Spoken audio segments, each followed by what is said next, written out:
Pilipinas. Noong ika-12 ng Pebrero, isang magandang balita ang bumungad sa sambayanan matapos na maisabatas ang pagpapataas ng ceiling ng tax cap sa Christmas bonus ng mga manggagawa, pribado man o pampublikong sektor. Isang hakbang na inaasahang magbibigay ng kaginhawaan sa mga empleyado. Ngunit tila hindi lahat po ay pumabor sa nasabing bagong batas. Partikular na ang Bureau of Internal Revenue o BIR. Pero totoo nga bang pabababain nito ang annual revenue goal ng BIR?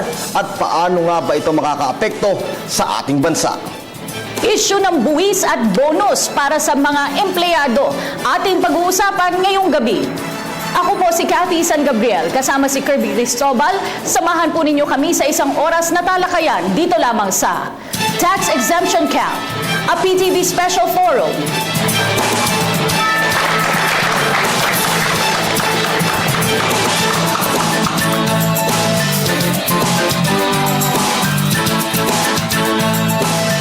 Nito lamang nakaraang Huwebes, February 12, formal nang naisabatas ang pag-aamyenda sa Republic Act 7833 na may layuning itaas ang tax exemption limit sa Christmas bonuses at iba pang mga benepisyo ng mga manggagawa. Mula sa 30,000 pesos na nakasaad sa National Internal Revenue Code of 1997, itinaas ito sa 82,000 pesos. Ibig sabihin, ang mga empleyadong nakatatanggap ng mas mababa sa 82,000 pesos ay hindi kakaltasan ng buwis at buong maiuwi ito sa kanilang pamilya. Bagamat noong nakaraang taon pa nang ihain ito sa Kongreso at sinikap na isabatas bago ang Christmas season, naisumiti ito kay Pangulong Aquino nito lamang ika-14 ng Enero taong kasalukuyan. Kaugnay nito, nagpahayag si Bureau of Internal Revenue Commissioner Kim Menares na maaapektuhan nito ang tax collection ng bansa at maaaring bumaba ng 26 hanggang 30 billion pesos ang revenue ngayong taon. Ngunit sinabi rin ni Senador Sani Angara na maliit lamang ang epekto nito sa revenue goal ng BIR. Bagkus ay sinusuportahan ng batas na ito ang pag-angat sa estado ng pamumuhay ng manggagawang Pilipino at maaaring makatulong sa paglago ng ekonomiya ng Pilipinas. Ano-ano nga ba ang maaaring maging epekto nito sa bansa? At paano nga ba ito makakaapekto sa annual revenue goal ng BIR? Muli, sama-sama nating himayin at talakayin ang maiinit na issue dito lamang sa Tax Exemption Cap, a PTV Special Forum.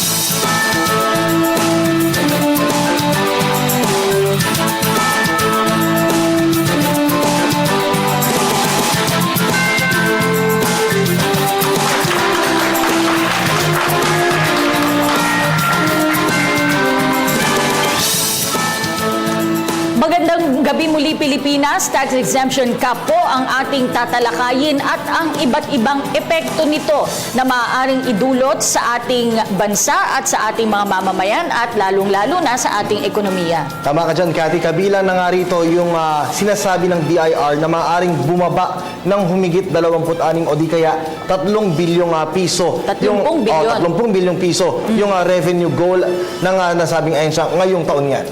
Ito ay mariing pinahayag po kamakailan ni BIR Commissioner Kim Menares matapos nga lagdaan ni Pangulong Aquino ang nasabing batas noong nakaraang Huwebes lamang. Oo, at siguradong magiging interesante yung ating mapag-uusapan. Kaya simulan na po natin. May mga makakasama po tayo para maipaliwanag ng husto ito pong tax exemption na ito. Unahin ko na po si Director Donald Marasigan. Siya po ay galing sa Committee on Ways and Means ng House of Representatives. Magandang gabi po, sir. Kasama rin po natin si Ms. Marivic Galban, ang Chief ng Taxpayer Service Programs and Monitoring Division ng Bureau of Internal Revenue. Magandang gabi po, ma'am. At isa pong LGU at Economic Consultant, Attorney Edel Morales. Magandang gabi, sir. Magandang gabi po. At siya po ay representative ng mga Chinese Filipinos. Alam natin, marami sa ating mga kababayang Chinese Filipinos ay mga negosyante. Ano kaya magiging epekto nito sa kanila? Kasama po natin si Ms. Hilda Ong. Magandang gabi po. Okay, Cathy, isa nga ito, para mas maliwanagan yung ating mga kababayan, siguro mas maiging tanongin muna natin si Director Donald Marasigan regarding doon sa tax exemption na ito. Sir, para po mas malinawan lang po yung ating mga kababayan, ano po ang ibig sabihin ng tax exemption na ipinatupad po sa ating bansa ngayon lamang? Yeah, magandang gabi, Cathy and Kirby. Itong increase sa tax exemption level, ang ibig sabihin to, meron pong matatanggap ang ating manggagawa na worth up to 80,000 na hindi po bubuwisan. Dati po ito ay 30,000 which was enacted in 1994 or 21 years ago. So I think it's about time na talagang dapat magkaroon ng konting benepisyo ang ating manggagawa. Ngunit nagpahayag nga kamakailan si BIR Commissioner Kim Henares na malaki ang magiging epekto ng bagong batas na ito sa ating finance, no? Sa ating mga proyekto ng ating pamahalaan. Ano nga po ba, Ms. Galban, ang magiging epekto nito sa pangungulekta natin ng BIR? Ayon sa pahayag ni Commissioner Kim Jacinto Henares, ang buwis na maaring makaltas dito ay humigit kumulang 26 billion to 30 billion sa koleksyon ng BIR. And is there any other way po na para yung mawawala po doon dahil sa bagong batas na ito ay makukuha po natin from other sources, ma'am? Well, if the purchasing power of our taxpayers will be increased dahil lalaki ang kanilang kita, makakabili sila ng mas maraming produkto at serbisyo, ibig sabihin lalaki rin yung magiging sales ng ating mga mamumuhunan. In that cause, pag ikot po ng pera ng tao, makakaroon din ng dagdag buwis sa BIR. Bagamat ito po'y makikita natin sa malayong katunguhan nito, which means the end of the year possibly. Kasi bukod dun sa magbe-benefit yung ating mga empleyado at mga manggagawa, isa rin sa mga tinitignan dito ay kung magkakaroon ito ng epekto sa ating ekonomiya. Tanungin ko lang si Attorney Morales, Sir, ano sa tingin nyo yung magiging epekto nito nung pagtaas po ng ceiling ng bonus sa 13th-month pay sa ating pong ekonomiya? Ito pong innovation na pinatutupad hinggil po sa pagdadagdag ng take-home pay ng ating mga empleyado at mga manggagawa ay makakatulong po sa ekonomiya sa kaparaanan na ito po ay magdadagdag sa kanilang kita at ang net result po nito ay tataas po at mararagdagan ang kanilang purchasing capacity. That means with more people buying more, this will perk up the economy and in effect, katulad po nung nasabi nga ni Ms. Galban, the net effect of this is that there will be more business, more transactions. In effect, there will be more withholding tax, may more VAT. Pero yes, it's true na talagang mababawasan po ang take ng BIR dito by about the amount calculated. But ang pang-offset po doon ay yung the taxes that will be generated from increased sales and increased revenue from the taxpayers. Siguro po along this line later we can discuss talking about the striking a good balance between what will directly benefit the taxpayers and on one hand what will help the bureau to compensate for the supposedly lost opportunity to earn more revenue for the government. Mamaya po pag-uusapan nga natin yan, pagbalanse sa interes ng pamahalaan at ng mga ordinaryong mamamayan. Meron po bang epekto sa pagnenegosyo, Ms. Ong, itong bagong batas na ito? At ano po ang reaksyon dito ng ating mga kababayang Chinoy? Sa itong bagong batas na to, ito ay maganda po sa mga empleyado since meron po kami mga business at siyempre pagdating po ng Kapaskuhan, kapag ito'y tinanggal po, unang-una, makikita natin sa mga empleyado natin, nakangiti na.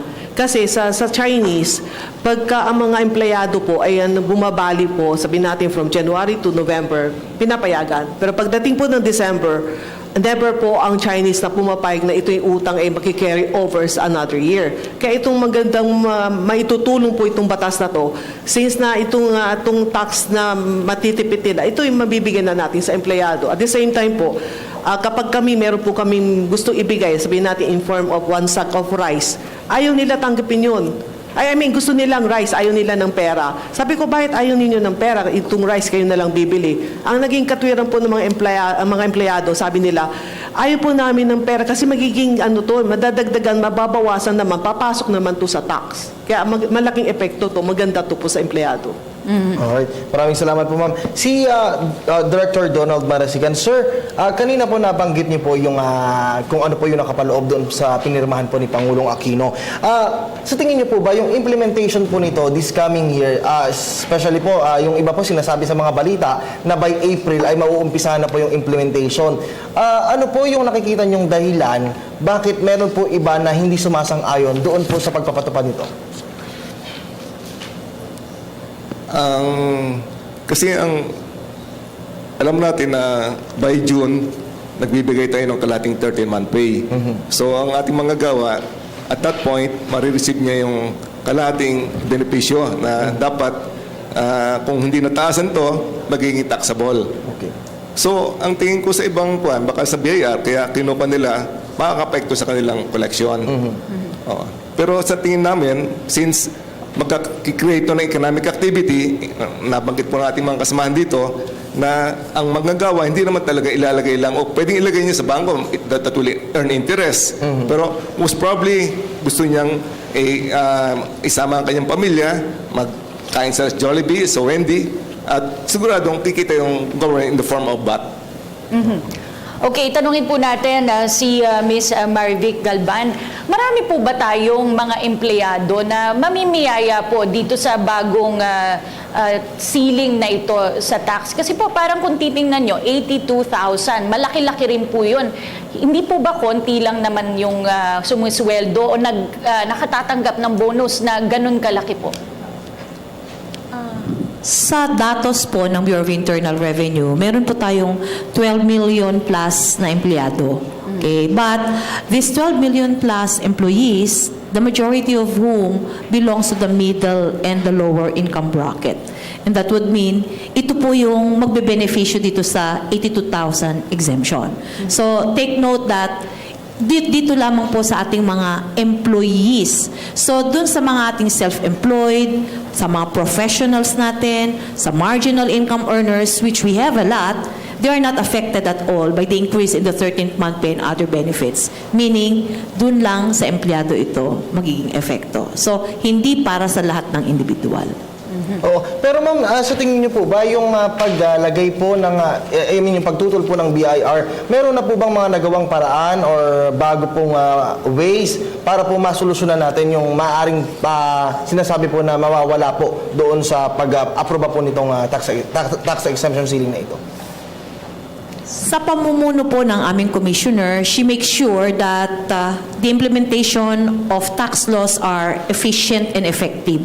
So there are a lot of priority programs the BIR have put in place, but nonetheless, dahil medyo may kalakihan po yung 30 billion that will be out from the collection of the BIR, that would also mean na sana ma-adjust din yung collection target ni BIR compensated to this new law that just approved. Mahigit 20 to 30 billion pesos ang magiging kakulangan sa pangongolekta ng BIR dahil dito marami-raming classrooms at aklat na rin ito. Ano kaya ang magiging epekto naman nito dun sa mga serbisyo ng pamahalaan para sa mga mamamayan? Oo, tsaka totoo nga ba na masaya yung ating mga empleyado? Siyempre dahil karamihan dun sa dahil yung inflation nga daw ang pinag-uusapan ay talagang mabigat na ngayon sa mahirap ng buhay ng pamilya doon nga sa mga kinikitang maliliit lang. Kaya malaking tulong itong pagtaas ng ceiling ng tax exemption na ito. Lahat po yan tatalakayin namin sa pagbabalik ng PTV Special Forum.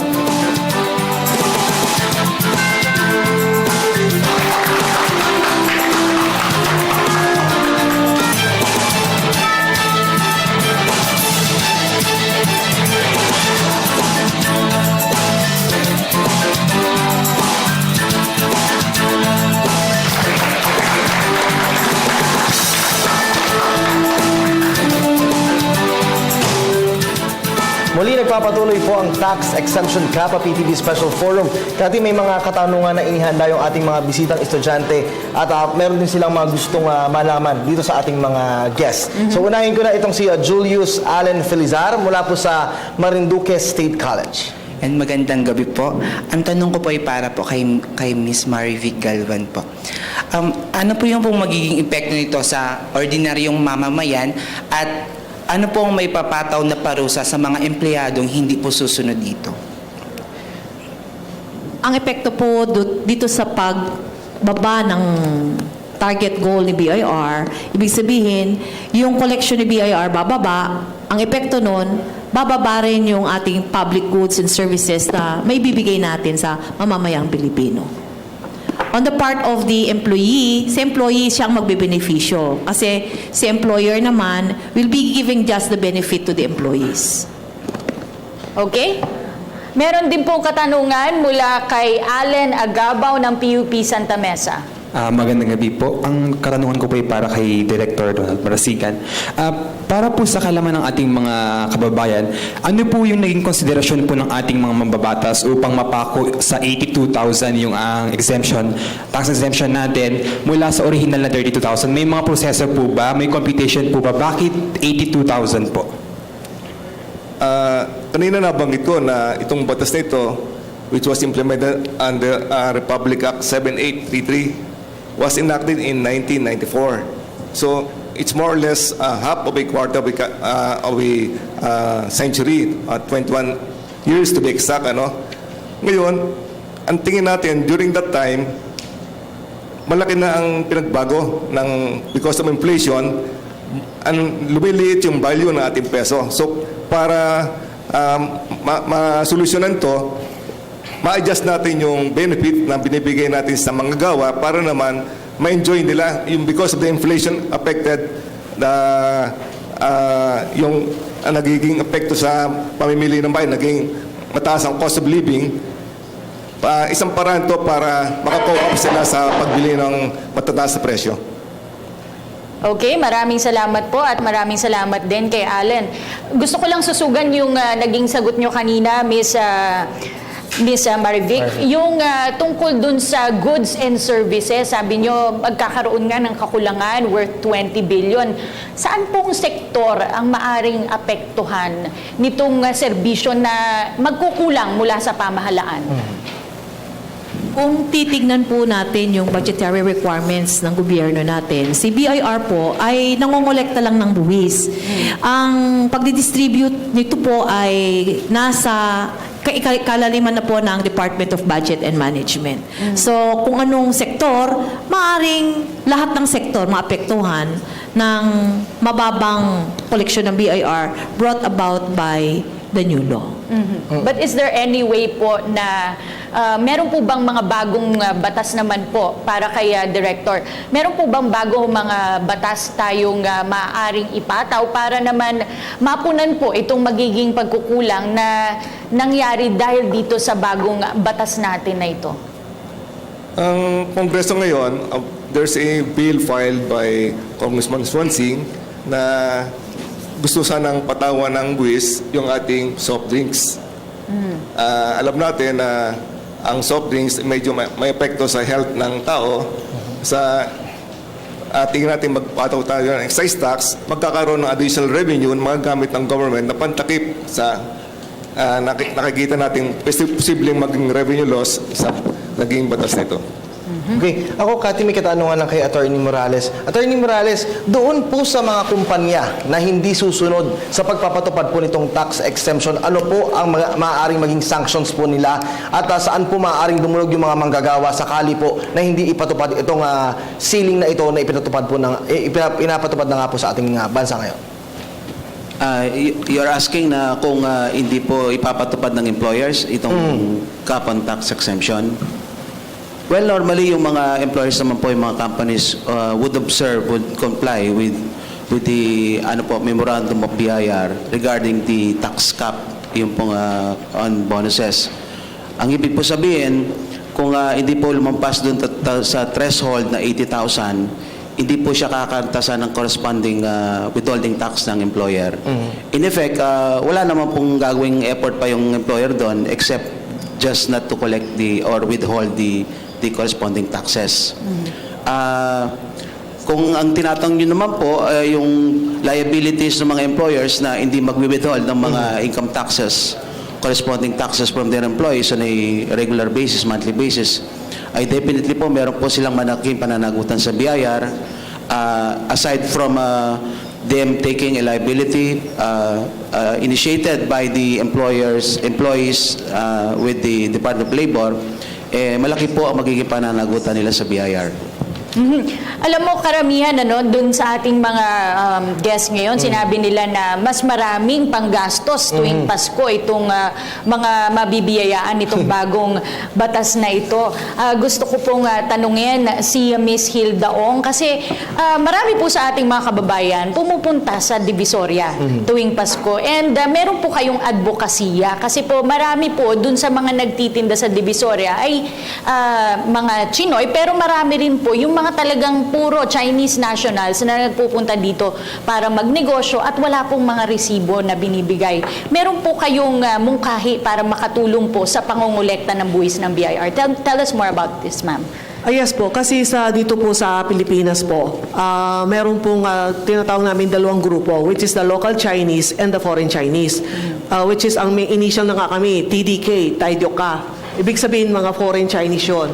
Ngayon, ang nagiging problema po ngayon sa mga Chinese, na ang kinocomplain po nila, is mga legitimate ng local Chinese, talagang nagbabayad sila ng tamang buwis. Ngayon, ang nagiging ng BIR ngayon, lalo na po sa Binondo, magkakaroon po silang ng kick-off campaign, which is sa Lucky Chinatown Mall. Kasi nagiging katwiran po ng mga Chinaman, they do not understand kung anong sinasabi po ng mga taga-BIR ng Binondo. That's why kasama po ako at mag-explain kung ano po ba ang meron dito sa tax campaign, yung sa pagbayad po ng income tax at ano ang magiging consequence kapag hindi po sila nagbayad. Ngayon, sinasabi po ng BIR na itong bababa po ang income. Pero for me, hindi po. Kapag nasa tamang serbisyo po ang BIR, dito lang po sa area po ng Binondo, 168999, Divisoria Mall, Tutuban Mall, ang daming po mga foreign Chinese. And then, ang nagiging problema po ngayon sa BIR po, kapag po kayo pumunta po doon, hinuhuli po ninyo isang tindahan at nag-serve po kayo. And then, kapag ang nangyayari po sa mga foreign Chinese, lumilipat po sa ibang mall o kaya ibang floor. Hindi na nyo hinahabol. Kaya yan ang isang way for me na sana ang BIR, yung serbisyo po ninyo, let's say sabihin natin, meron kayong hinahabol, talagang dapat meron po kayong coordination with doon sa mga, yung mga nagpapalis doon sa mga mall, which is I think 999 is doing na. Kaya ito po, kapag nahuli po talaga ninyo ang mga foreign Chinese, talagang tataas po ang buwis ninyo kasi karamihan po hindi nagbabayad. Kaya pagka bumibili po tayo sa kanila, di ba napapansin po ninyo, wala silang resibo. Tsaka pwede mong tawaran kasi wala naman silang binabayaran na tax. Oo, kasi pwede din sa akin, ang mungkahi ko, pwede din natin gayahin ang Taiwan. Kung let's say sa lahat po ng mall, why not BIR na lang po ang magbigay ng resibo, booklet coming from the BIR. Tapos ang mall ang magbibigay sa kanila, let's say what booklet assigned to what particular tenant. And then sila magbibigay sa dito makakapag-generate po ang BIR ng malaking taxes. Reaction po nyo, Ms. Galvan? We already have tried getting into the lessors. Sila po yung katulong namin to identify really who are the legitimate business taxpayers, which means kapag illegitimate ng taxpayers, they will be the ones to make the necessary reportorial requirements to the BIR. And with the coordination to our lessors, our taxpayers are now forced to register their receipts with the BIR. So a lot of vigorous campaign is undertaken by the Bureau of Internal Revenue to ensure na itong mga mamimili ay kumukuha ng resibo. In fact, may programa po kaming premyo sa resibo, which means even the ordinary individuals are being encouraged na dapat kumuha sila ng resibo tuwing sila'y mamimili. Nang sa ganon, magbayad ng tamang buwis ang ating mga namumuhunan at negosyante. Okay? Alright, Cathy, may mga karagdagan pang katanungan yung ating mga bisitang estudyante. Unahin ko na si Shelo Labraque mula sa PUP Santa Mesa. Magandang gabi po. Ang katanungan ko po ay para kay attorney. Attorney, ang tanong ko po, maliban po sa pagtaas ng ceiling tax exemption, ano-ano pa po yung saklaw ng batas na ito na may kaugnay sa mga matatanggap ng mga manggagawa? Well, I think sa particular pong batas na yun, it just established, or sinet lang po yung threshold para sa tax exemption of the bonus. I would not really know kung meron pa pong karagdagang mga provisions yun na yung pong pagkakaintindi ko. Pero I would like to say na just thinking ahead, di ba ang threshold natin 80,000 po? 80,000. Several years from now, pag tumaas yung rate ng mga empleyado, tumaas ang salary bracket nila, ma-erode yung ano nila, yung exemption. Meaning, if the employers will just be will truly reflect the increased rate of their employees years from now, yung 80,000 magiging 81,000 na. So that means in effect, hindi na po covered na pa. Kakagat na naman yung may tax bite na naman yon. So siguro po itong loss opportunity on the part of the revenue agency natin would just be temporary, meaning looking ahead few years from now, pag tumaas yung rate ng mga empleyado, tataas din ang rate ng bonuses nila, maging 80, 90, 100. So, may erode po yung tax exemption nila. Alright, maraming salamat sa inyo. Attorney, May dadagdag si Director. Ay, gusto ko sana yung dagdag lang pang tanong kasi anong saklaw, anong additional na ma-exempt sa ceiling nito, no? Kasi aside from the 13-month pay, papasok dito yung Christmas bonus sa kay productivity incentive bonus. Basta hindi ka lalapas sa 80,000, wala kang babayaran tax. Alright, 82,000, sorry. Okay, maraming salamat po, sir. Yes, si Miss Marvic meron ding idadagdag. Yung tinatanaw po natin in the future, sa batas po nakapaloob doon na that every 3 years after the effectivity of the act, we can change the amount based on the present value using the consumer price index.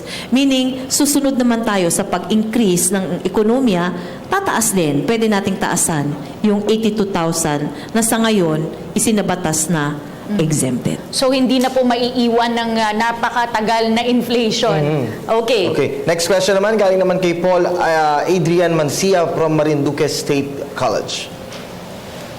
Magandang gabi po. Ang tanong ko pong ito ay kay Attorney Morales po. Ayan.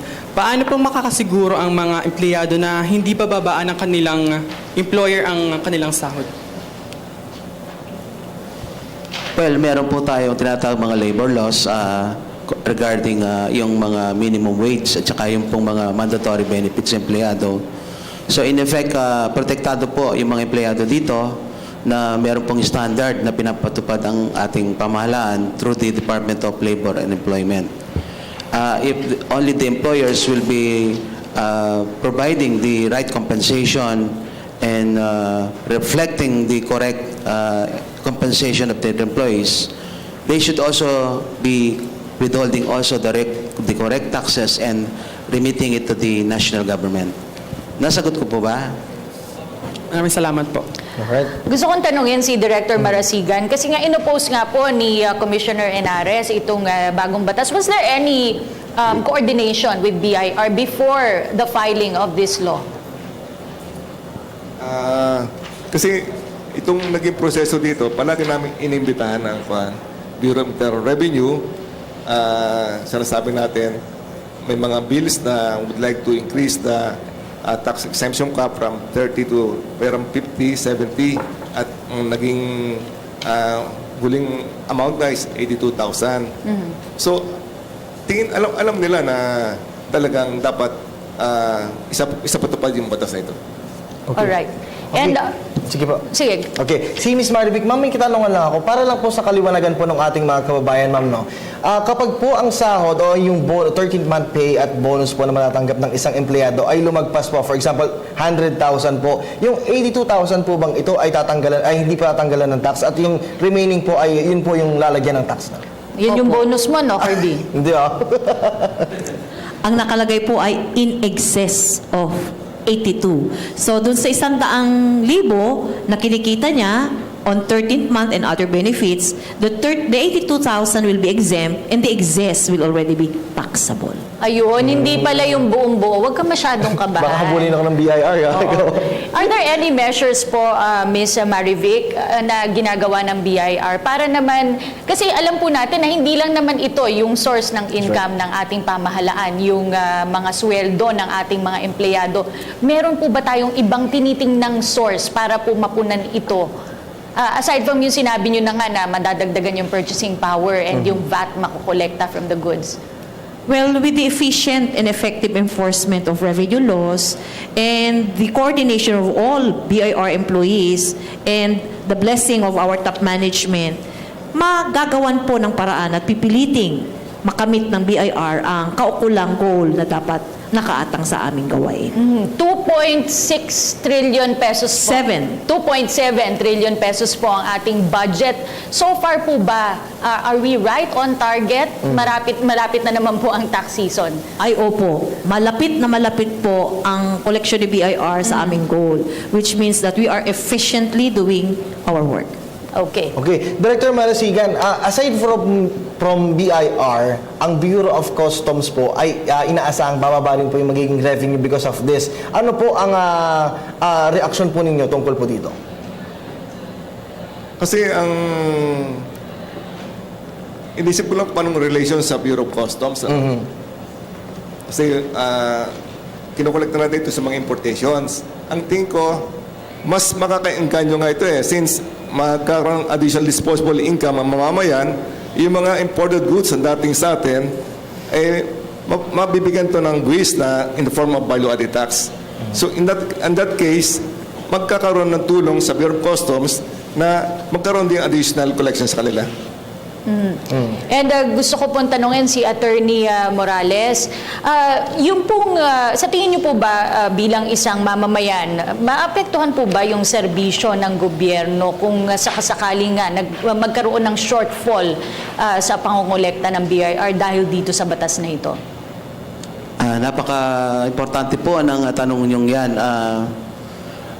In effect, in a way, yes, definitely, kasi nabawasan po tayo ng pagkuko ng pondo.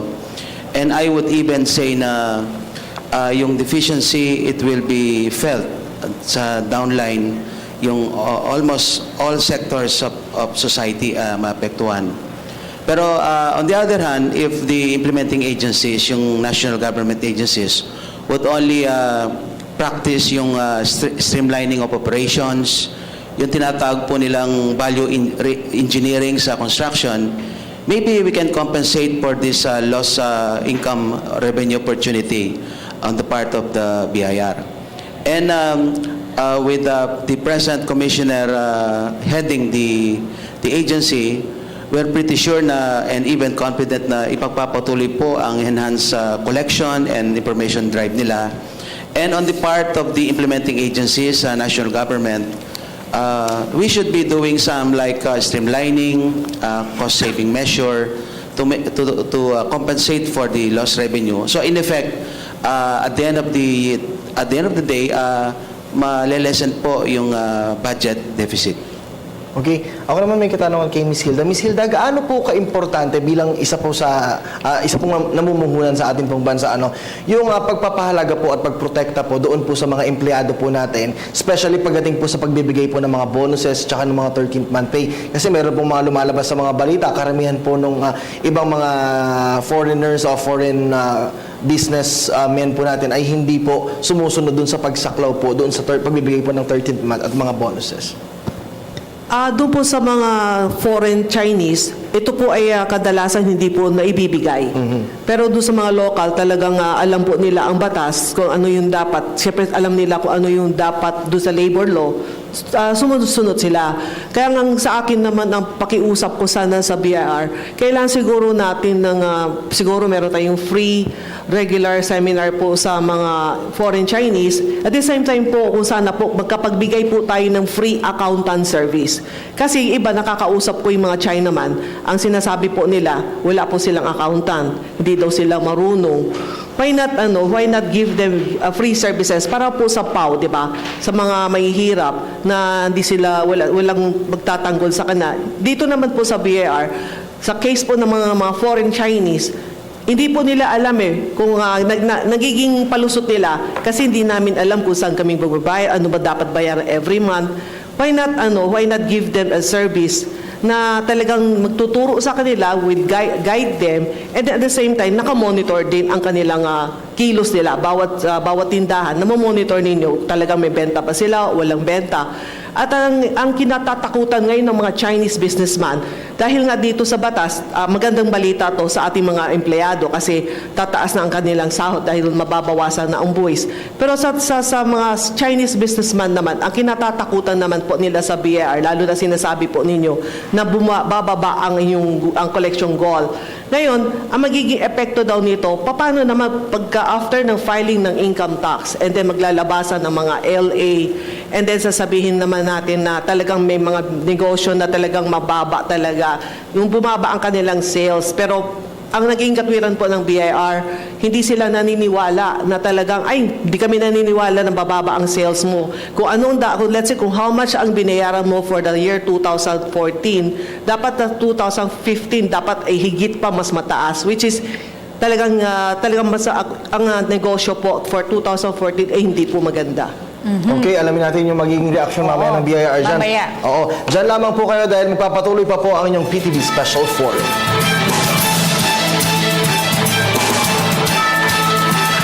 May ganun po ba yun?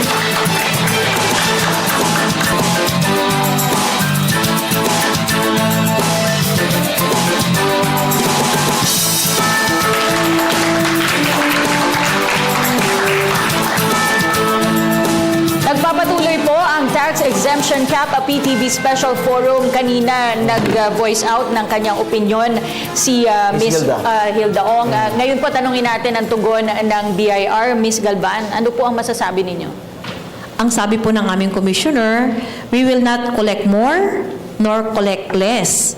What we want is simply collect the correct amount of taxes. So, sa ating mga businessmen, all we encourage you is declare what should it be, magkano ba talaga ang real sales ninyo, at sa inyong mga expenditures naman, siguruhin natin na lahat ng ating mga kagastusin ay nadudokumentuhan natin. In that way, kahit kayo ay puntahan ni BIR by form of investigation, verification, or compliance check, wala dapat ikatakot ang ating mga businessmen for this activity the BIR is going through.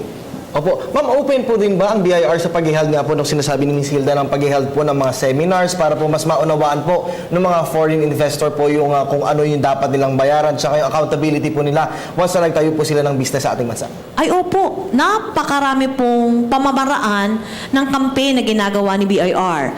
Meron kaming, sabi nga nila kanina, tax campaign na kinakandak on our regional basis. We also have district level campaigns.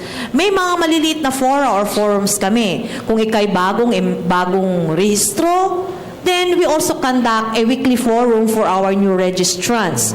In the website of the BIR, basic information are readily available. So everyone, even students, can go through it. Matutunan nila ang tamang pamamaraan ng pagbubuwis. Okay. Kay Director Marasigan, isa po para matulungan din natin ang ating bansa, no, para po hindi masayang yung ating mga binabayarang buwis at mapunta sa tama ay yung pagsugpo po ng katiwalian. Meron po bang mga bagong batas ang ating mababang kapulungan ng Kongreso para po ma-safeguard itong taxpayers' money at hindi mapunta po sa kagaya po nung naging issue sa PDAF? Ang posibleng malik natin dyan, yung, kasi we have just passed yung Customs Modernization Tariff Act.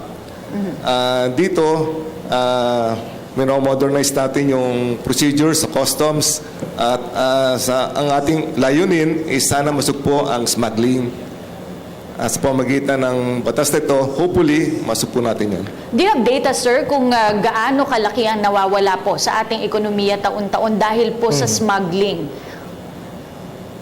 Iba-iba kasi ang estimate dyan, pero masabi ko lang, malaking amount. Abot po ng bilyon. Yeah, billion. Yeah, I think so. Alright. Okay, kaya di ako may katanungan. Kanina kasi nabanggit ni Attorney Morales yung tungkol dun sa direct benefits at saka yung pagbalanse ng income. Ano? Sir, would you tell us about this more? It's just like getting money from one pocket and putting it on the other. Ano pong ibig nating sabihin? Ito pong bagong batas na nagdadagdag po ng benepisyo sa ating mga manggagawa ay definitely diretso pong nakakatulong sa mga mamamayan, lalong-lalo na po during the times of holiday season na kung saan expected po ang malaking gastusin. Ang tao po, pag may extra money yan, it will either go to entertainment, food, and in effect, na-enhance po yung well-being ng tao. Pag ang tao po ay relax, nabibili niya yung gusto niya, nakakakain siya ng sapat, masustansya pagkain, yung general well-being and even the health of the person is enhanced, if not totally improved. In effect, nababawasan po yung nagkakasakit, nagbabawasan po yung mga nangangailangan ng ayuda sa government. The net effect is that the economy is per cap, it's improved because of the increased purchasing power ng mga taxpayers. On the part of the national government, particularly yung collection agency natin, the BIR, it's more or less it's a big bite sa kanila because as we know, in spite of the effort ginagawa nila talagang at the end of the day, meron pa ring lumilitaw na deficiency. And we cannot blame the BIR for that kasi ang role lang nila is to collect and to deliver the collection to the National Treasury. And of course, definitely, we must give credit to them. On the part of the national government, to compensate for the lost opportunity or decreased income, disposable, allocable budget for the various expenditure of the national government, we should be practicing yung cost-saving measures, yung pong streamlining the operations. And when we talk about technical, yung pong mga construction, building, and infrastructure, meron po silang tinatawag dyan na value engineering. And people in the know would really understand what I'm saying na they can maximize the materials, Alright. speed up everything. Okay, huling katanungan na lang po kay Ms. Galban. Ano po ang move ng BIR? Since kayo po isa sa mga maapektuhan nito, magpa-file po ba kayo ng TRO or is there any other move that you plan? Ganap na batas na po ito. All we have to do is implement the law to the full force. Okay. Okay, Cathy, wala na tayong oras. Marami pa sana tayong pwede mapag-usapan. Pero by this time, siguro hinga na lang natin ng mga huling mensahe yung ating mga bisita. Unahin ko na si Ms. Hilda Ong, isa pong Chinese representative. Ako po naman ay nananawagan po sa aming kapwa Chinese na sana pagpasok po nitong last day po ng filing is April 15, na sana po magbayad po kayo ng tamang buwis. Hindi lang po, basta lang po kayo magpa-file.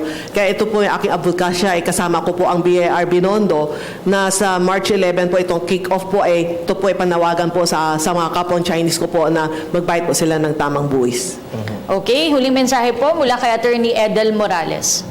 Definitely, we support the BIR in its collection goal.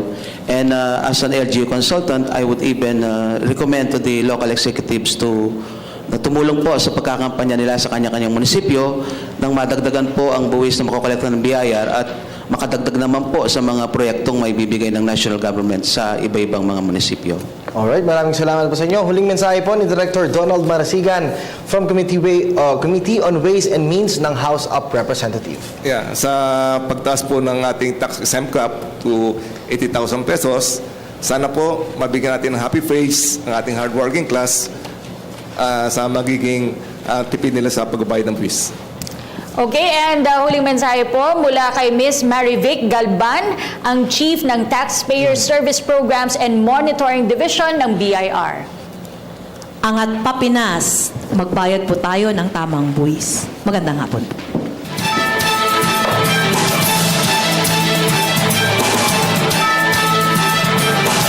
Sinasabi Sinasabing ang mga empleyado ang nagsisilbing pinakamalaking asset ng mga pribado at mga pampublikong sektor. Naway maibigay po ang mga nararapat na benepisyo at bonus para sa kanilang isang taong pagtatrabaho, para sa kanilang pamilya at para na rin po sa bansa. Ang isyong ito ay sinasabing isang pagtitimbang sa pagitan ng kapakanan ng mga empleyado at sa buwis na pangangailangan ng ating bansa. Naway sa huli ay mabalanse ng pamahalaan ang dalawang bagay na ito na pinaniniwala ang mga susi sa isang mas maayos at mas masiglang Pilipinas. Ako po si Cathy San Gabriel, kasama si Kirby Cristobal. Maraming salamat sa inyong pagsama sa aming talakayin ng isyong ito. Dito lamang sa Tax Exemption Cap, a PTV Special Forum.